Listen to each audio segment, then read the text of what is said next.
Мен күнөөлөмөйм негизи. Сени да кыйнап койдум. Жок, Зейнеп. Тескерисинче мени кечирпечи. Анда күнөөңдү жууп, куттуктап келип кет да бери. Күйөө бала азыр келбейт го. Кеч дагы болуп калды. Эмне күндү ушундайбы? Эртерээк кел деп айтпайсыңбы? Мага жайына жагып калды. Анан баламды тарбиялашына мен каршы эмесмин. Ушунда Зейнеп менин сол эмесиңден турасың. Сол болсоң эмнеге тааныштырган жоксуң? Бизге далил керек. Далил бар. Ал курулуш материалдарын урдагынан тышкары өзүнө үй курдуруп атат. Ким экен?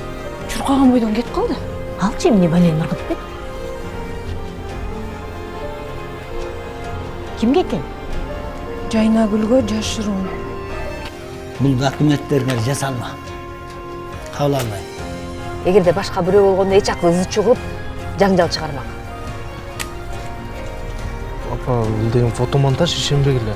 Жайна мен ажырашып, балдарымды таштап, сени ал деген тасыңбы? Урматтуу достор, силер көрүп жаткан сүйүктүү чочун киши сериалынын уландысын күтпөй көрөм десеңиздер, же болбосо ушул сыяктуу кыргыз тасмаларын эксклюзивдүү көрөм десеңиздер, Этномедиа тиркемесин жүктөп алып, ушул жактан көрсөңүздөр болот. Сатып алуу жана катталуу өтө оңой. Суроолоруңуздар болсо, төмөнкү номерлерге байланышсаңыздар болот.